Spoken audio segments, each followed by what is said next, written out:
Since 2009, the SFA have been funding projects in the further education sector which look to advance equality and diversity.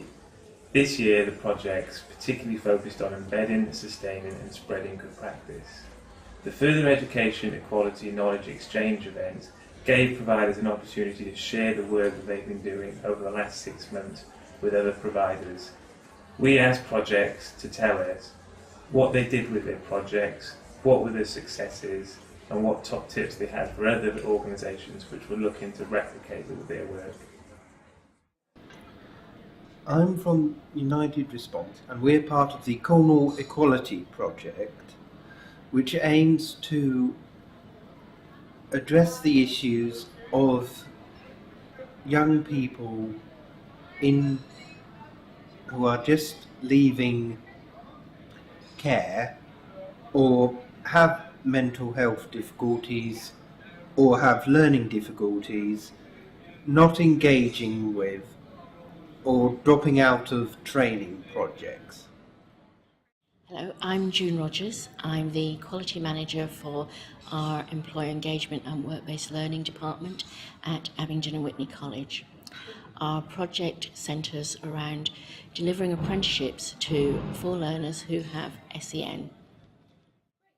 My name is John Watson and I work for CIDB, and our project was about helping young learners in construction break down LGBT learners in construction, breaking down some of the barriers that they face through recruitment and selection, achieving their qualifications, and progressing within the industry and further into education. My name is Kingston. I'm from the British Racing School, and we have produced an educational video for raising awareness of equality and diversity in the horse racing industry. I'm Sidebottom, Northern College, Barnsley, and our project was called the Identities Project, and it was all about changing the language that teachers use when they talk about equality and diversity. What we'd noticed, particularly in FE, was that there was this big drive for people to embed E and D or use the word, the acronym EDI, without actually working out what that meant, and it became very tick boxy. So we wanted people to be thinking a little bit more deeply about how they're integrating and what they're integrating, and challenge some of their own assumptions about that as well. I'm Lynn Health. I'm from Blackpool Council, Adult Community and Family Learning, and we had 3 aims of our project. Firstly, it was to do with training and training people around the different characteristics. Secondly, it was to create safe havens for people who were under threat of being victimised and or bullied. And the third one was to carry on with developing training tools that we have around transgender issues, working alongside the transgender community. Hello, my name's Richard Moore. I'm a director at Skills for Security, which is a sector skills body and a private training provider. Our project was aimed at trying to change the perception of females as far as the security industry is concerned. In other words, to try and make females consider a career in the industry and to, for want of a better term, make the security industry more welcoming to female candidates. I'm Barry Wren, I'm the Head of Adult Learning in Reading. And I'm Janet Berry, I'm Head of Community Learning in Bracknell Forest, and we were working together a little bit in partnership on the project. Our project was exploring perceptions around employing those that are aged 50 plus. Hi, I'm Jill Gander, I'm the Community Development Manager for Hackney Learning Trust Adult Learning Services. The project we ran was called Deaf Awareness Ambassadors, Paving the Way for Inclusion, and it aimed largely to integrate deaf and hearing learners in the classroom. Well, Brian and I have been representing Heart of Deafness, which is a social enterprise which is supporting young people and their full access and inclusion in society, learning, education, apprenticeships. And so we provided one of the workshops today around providing inclusive apprenticeships for all, with a specialist focus on deafness.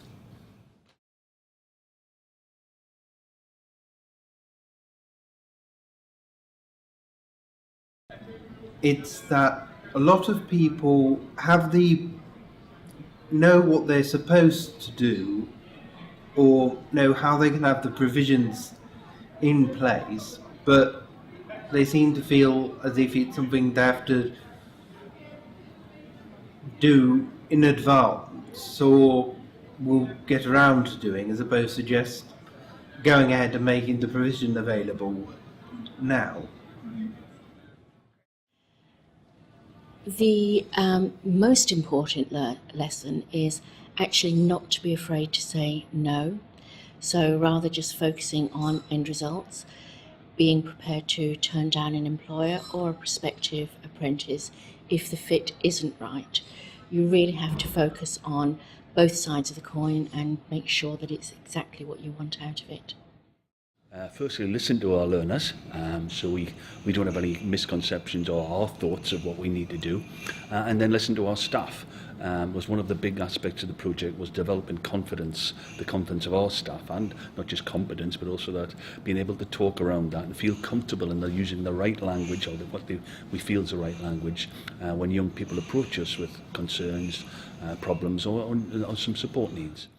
From running the project itself, probably lack of awareness, not just from our learners, but from staff involved in teaching the apprenticeships as well, through no fault of their own. Not that they were being openly prejudiced against anybody, but a lot of naivety, I think. So that's what we've found, that how important this tool will become for educating learners and staff. I think the most important thing that's come out of it is that really for teachers, educators of any kind really, I think until you connect and think about your own identities, your own unconscious biases, it's very hard to actually be able to then engage your students and embed equality and diversity in a meaningful way, because until you've taken that step you don't have the confidence. There might be massive gaps in your knowledge, there might be things that you're not even aware of that you're doing or you're not doing. And also, once you've gone through that process of connecting with your own identity and exploring that, to take that journey with your students as well, so that you can learn things together. I think it's to get the buy-in from the people who you're working with. Certainly last year and this year, we've had the trans learners working very closely with us. They've sort of sanctioned everything that we've done, made sure everything is right with their community, and we've sort of built up a really good relationship. They're really sort of becoming firm friends now, as well as participants in the project. I would say that the first thing was that the bias against women was completely accidental. That was the first thing. And the other thing that I found quite shocking, that even the women that worked within security were unintentionally sending out a really poor message about the industry when we talked to them.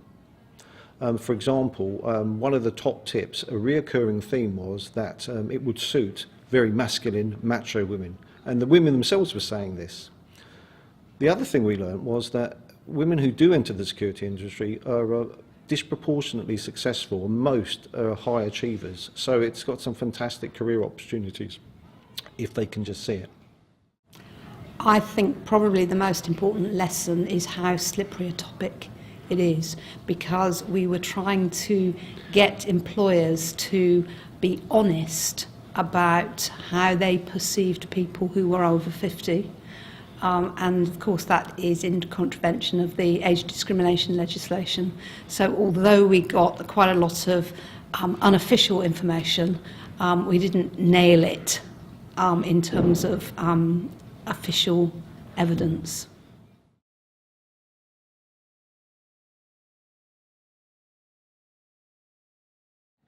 We now have a team of trained champions who will be able to operate throughout our organisation. We operate right across England, 7,000 apprentices, and we've developed that programme. Now our learners can come to those champions and speak about anything they want in confidence. And the second part of the project was to develop our own trainers, so we've developed that as well. So you have a team of 12 members of staff and go out and train our staff to become champions, to become more comfortable, become more aware, and help young people, LGBT people in our industry. Really sustainable learning, I think, for the participants, in that they came from 20 different organisations, but they've then although they're individuals, they've then gone back and taken that work into their organisations. So when you think of the impact that's then had on their students and possibly on their students' lives and that trickle out, that's been really powerful. I think also one of the other key things was the ways that there were lots of partnerships growing, so lots of organisations now working together and sharing lesson plans, sharing resources, sharing reading lists, trying things out, doing peer observations of each other and all that kind of thing. So I think the learning, it's kind of just starting in a way because it's been so influential on changing people's practice. Oh, the main successes. The development, obviously, of the safe haven itself, because the different forums that I go to, it was very, very well received. So, for example, in mental health, equality forum. So it's about raising awareness of the different things that are out there that people can get involved with. We now have a series of female mentors ready to inspire the next generation of young people. And on a personal note, one of the most enjoyable things about the project was actually getting taster sessions organised, whereby this was local schools sending females only for taster sessions within security. And we analysed their perceptions prior to doing the sessions and then post the sessions, and very, very major changes in attitudes. Probably finding out that some of the perceptions are shared with individuals and with employers, both the positive ones and the negative ones. So that's quite interesting, that there's kind of the assumption out there that the employers are the big bad wolves, and actually sometimes it's the individuals and the way they perceive themselves. So it's been quite an interesting thing to explore with our limited small-scale project.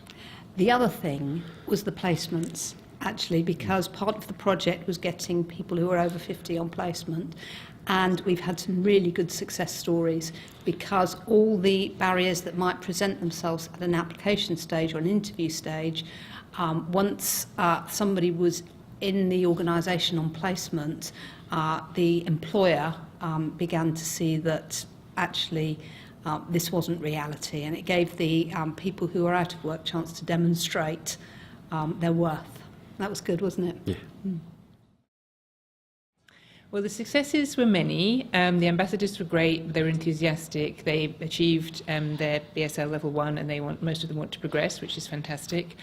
The learners on the classes enjoyed their courses. We recruited about 28 learners across 5 different community learning classes in a range of subjects like pottery, sewing, sort of creative areas, cake decorating, and healthy cooking.